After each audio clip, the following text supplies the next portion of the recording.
Major League Baseball fans, get ready for a close-up look from the top step of the dugout.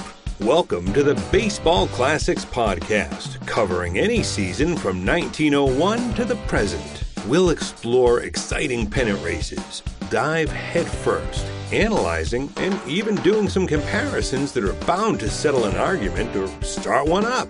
And now, here's your host, Dean Patino. Before we dive into this upcoming episode, make sure you head on over to baseballclassics.com/magazine where we cover topics like this and so much more. You can get your free issue, again, by going to baseballclassics.com/magazine. All right, let's get started. Hello again, everybody, and welcome back. Thanks for tuning in to the Baseball Classics DiamondCast, our podcast. In this episode, we feature the greatest pitchers by decade. So these are the elite pitchers who ruled each decade in Major League Baseball history. So baseball has seen its fair share of dominating pitchers in its time, whether it's the rare perfect game, no-hitter, hot month, or even singular season of Cy Young caliber performance. Over the years, there have been dozens of great pitchers that could dominate hitters whenever they took the mound. But even rarer are the very few pitchers who dominated for an entire decade.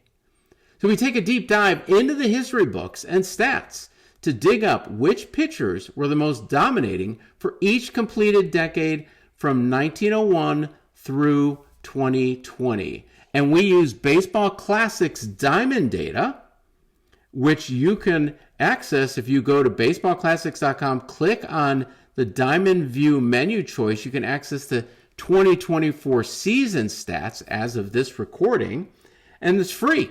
There's no login required. You can see all the different type of stats that we have for the batters and the pitchers in the 2024 season, and we rank them as well. We score them and we rank them. So that's where we've been able to take a look at all the stats that we have from 1901 to present in Baseball Classics, and are able to find out who are the best pitchers, again, organized by decade.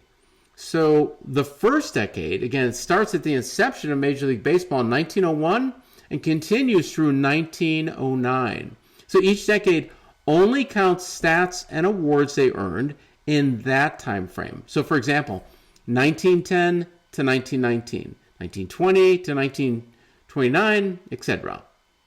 Any achievements done outside the decade are not counted.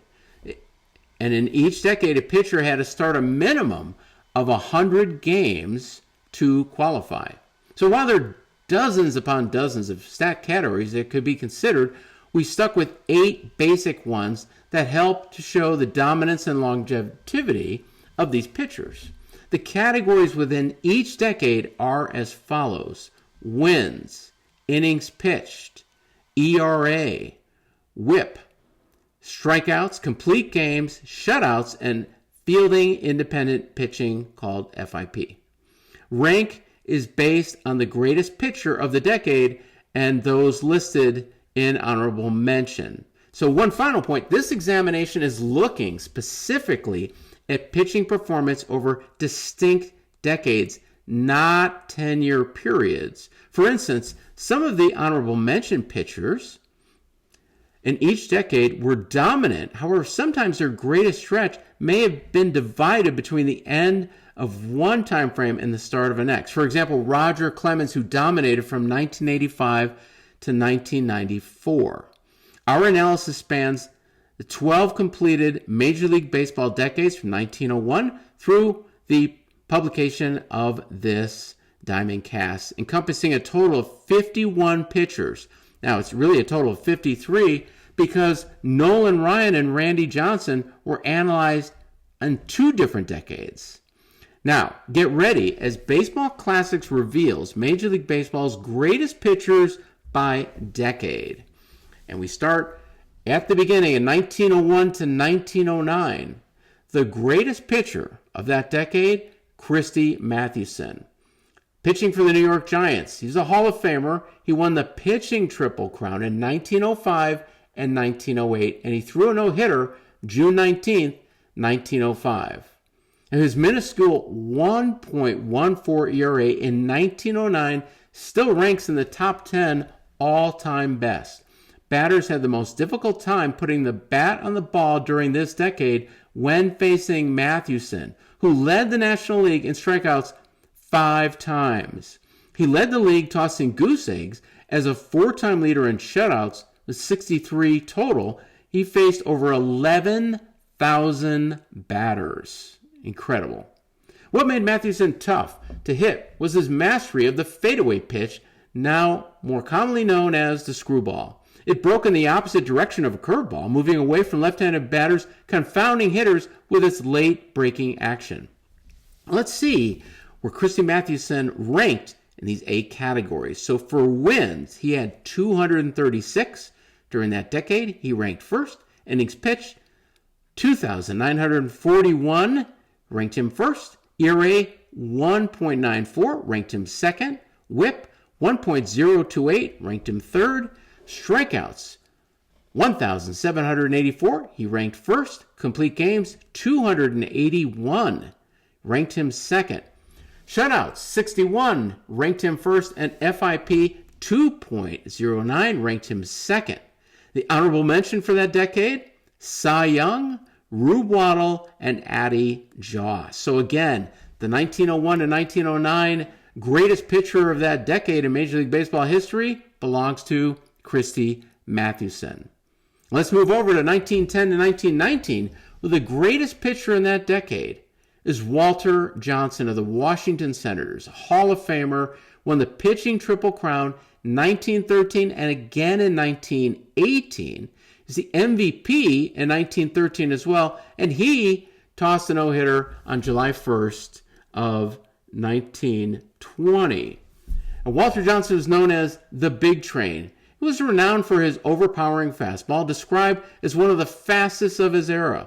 His sidearm delivery made it difficult for hitters to pick up the ball, while his pinpoint control ensured he rarely issued walks, forcing batters to swing at tough pitches. He's the only player to hold first place spot in all 8 of our categories. In fact, Johnson's dominance is in a league of its own, as no other pitcher is even close to matching nearly any of these categories like he did. He also won 4 ERA titles in 1910 to 1919. So again, he ranked first in all 8 categories, and here are his numbers. For wins, he had 265.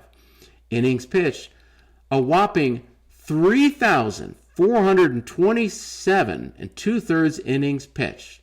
ERA, 1.59. That is just astounding to have that kind of an ERA and facing that many batters. His WHIP, 0.953. Strikeouts, 2,219. Complete games, he threw 327 complete games. Shutouts, 74, and his FIP, a low 1.96. Honorable mention for that decade, Pete Alexander, Hippo Vaughn, and Eddie Sykot.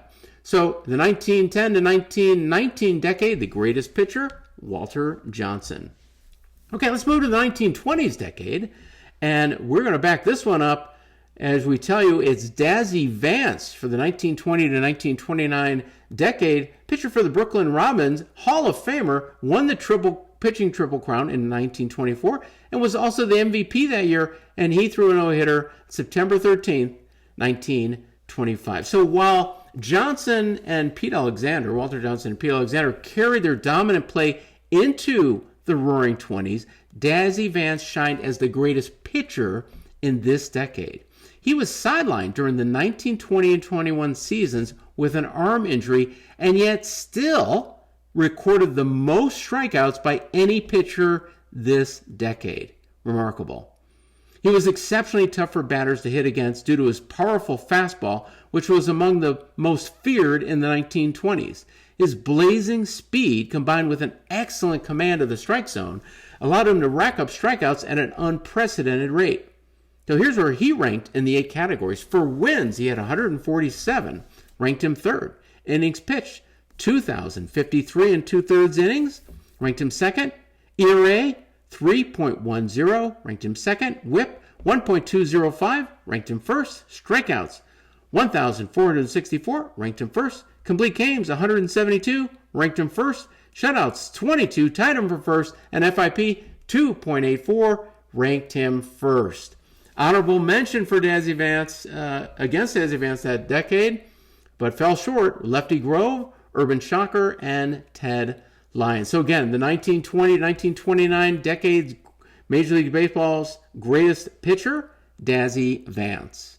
And we move over to the 1930s decade, where the greatest pitcher that decade was none other than Carl Hubbell of the New York Giants, another Hall of Famer. He did not win a pitching triple crown, but he was named the MVP in 1933 and 1936. He did not throw a no-hitter. Hubbell was known for his remarkable consistency, control, and longevity. His most famous weapon was the screwball, a pitch that baffled hitters and made him nearly unhittable at times.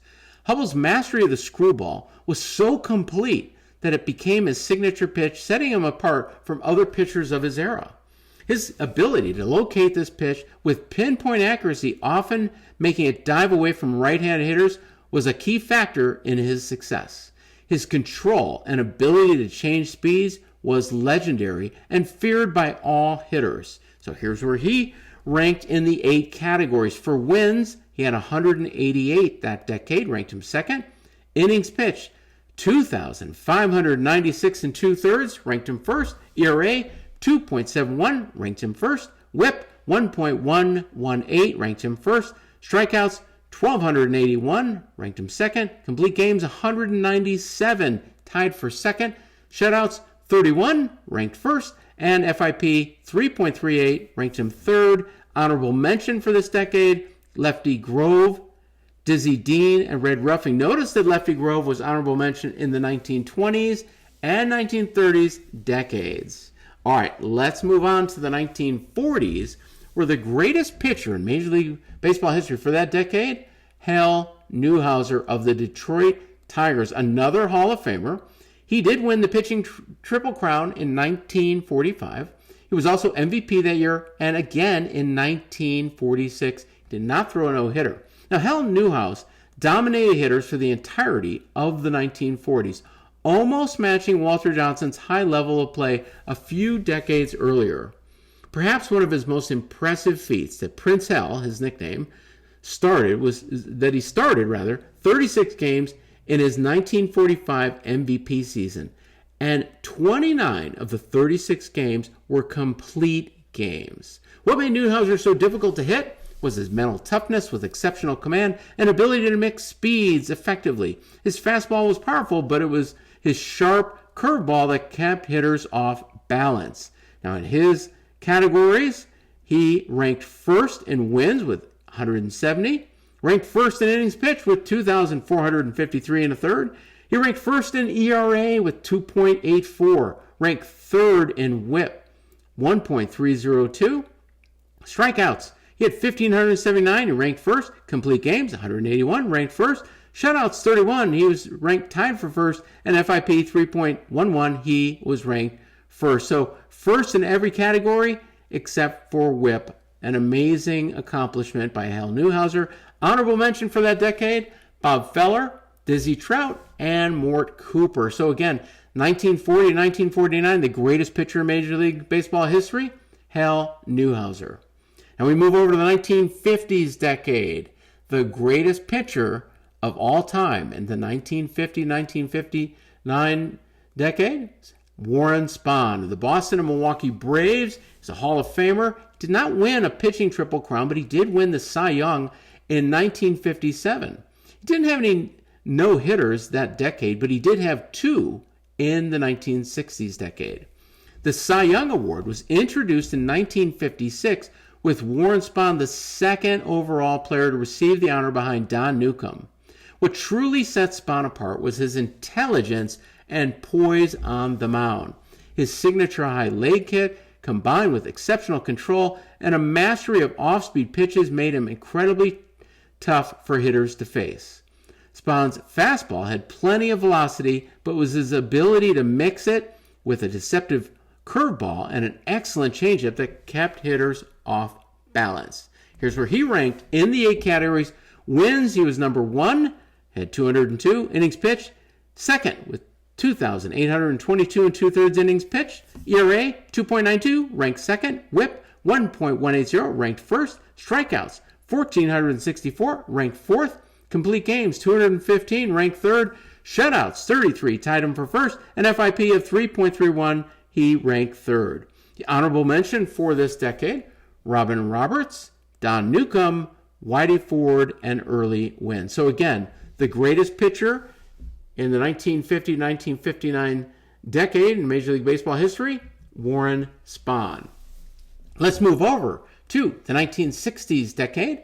And no surprise here, the greatest pitcher of all time, none other than Sandy Koufax of the Brooklyn and Los Angeles Dodgers, Hall of Famer. He won the pitching triple crown 1963, 1965, and 1966. He was also the MVP in 1963. He won the Cy Young in 1963, 1965, 1966. He threw no-hitters June 30th, 1962, May 11th, 1963, June 4th, 1964, and June 9th, 1965. So 4 consecutive seasons in a row throwing a no-hitter. It's hard to find a more decorated pitcher than the Dodgers' Sandy Koufax. While he only pitched in 7 seasons during this decade, he made the most of those years. His fastball was one of the best in the game, regularly clocking in the mid-90s, and his curveball, often described as falling off the table, baffled hitters with its sharp downward break. His work ethic and ability to elevate his performance in big games named him World Series MVP twice. Here's where he ranks in the 8 categories for wins. He had 137, ranked him 5th. Innings pitched, 1,807 and 2/3 innings pitched, ranked him 5th. ERA 2.36, ranked him 1st. WHIP 1.005, ranked 1st. Strikeouts 1,910, tied for 3rd. Complete games 122, ranked him 4th. Shutouts 37, ranked him 4th. And FIP 2.28, ranked him 1st. Imagine if he pitched the entire decade, he may have finished 1st in every single category. Honorable mention for that decade: Bob Gibson, his teammate Don Drysdale, and Mort Cooper. So again, the greatest pitcher in Major League Baseball history in the 1960 to 69 decade, Sandy Koufax. We move next to the 1970s decade, where the greatest pitcher of all time is Tom Seaver. Terrific Tom played for the New York Mets and Cincinnati Reds, a Hall of Famer.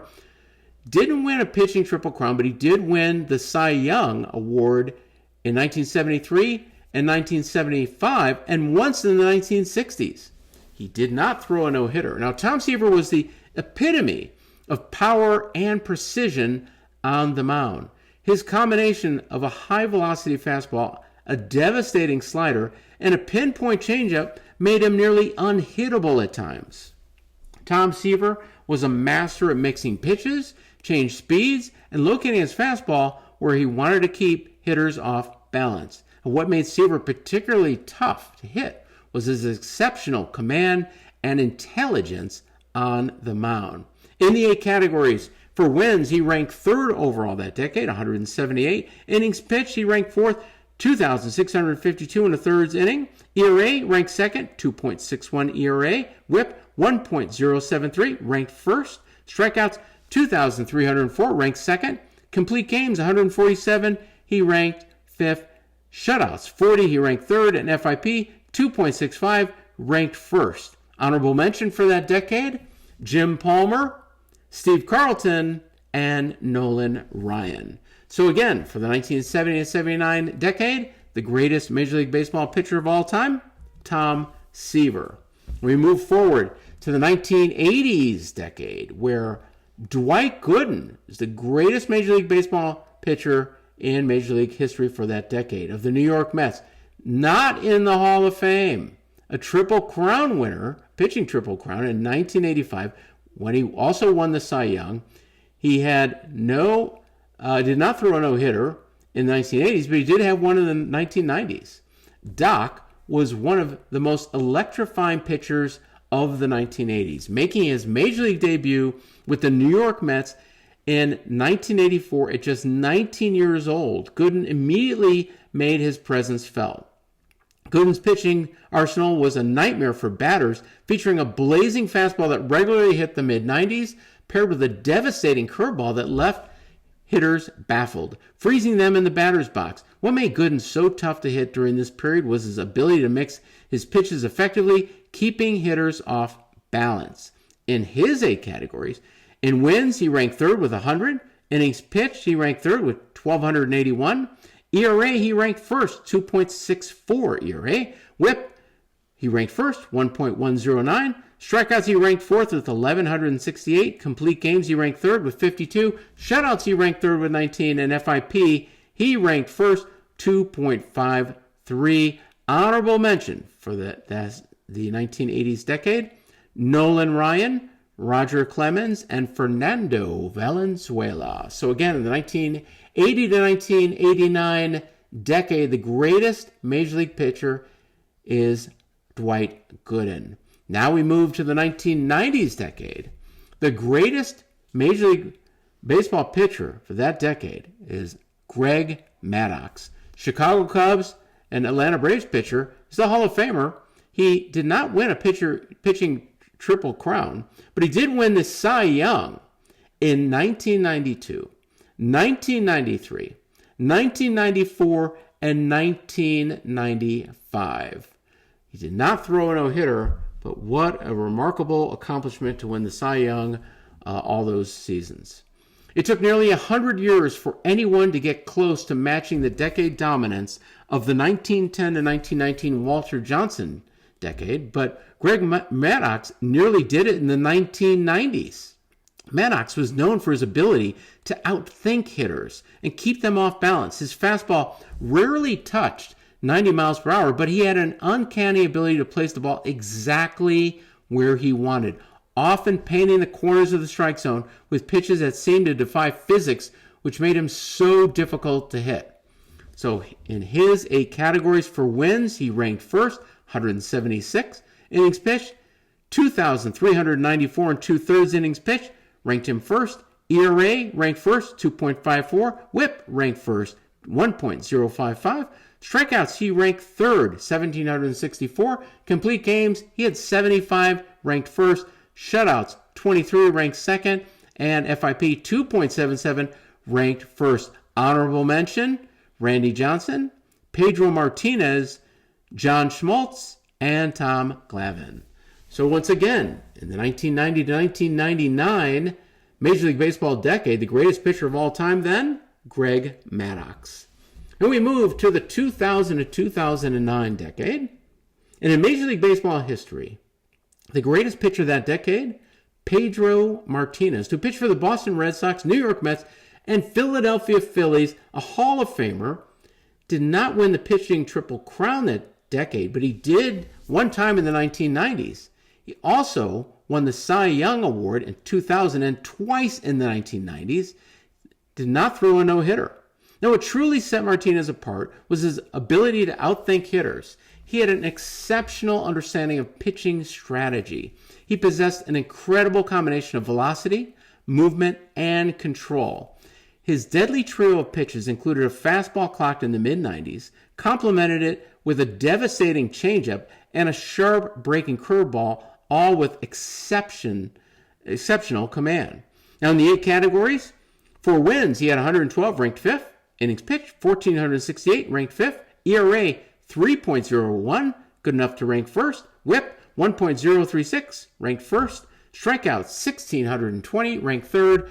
Complete games, 18, ranked fourth. Shutouts, he had 6, tied for fourth. And FIP, 2.92, where he ranked first. Honorable mention for this decade, Randy Johnson, CC Sabathia, Johan Santana, and Roy Halladay. So again, in the 2000 to 2009 decade, Pedro Martinez, the greatest pitcher in Major League Baseball history. Now we move to the 2010 and 2019 decade, where the greatest pitcher of all time, as of this DiamondCast is still active, and that's Clayton Kershaw of the Los Angeles Dodgers. Now, Kershaw won the pitching triple crown in 2011 and the Cy Young that year as well. He also won the Cy Young Award in 2013 and 2014, and he was MVP in 2014 as well. He threw a no-hitter on June 18th, 2014.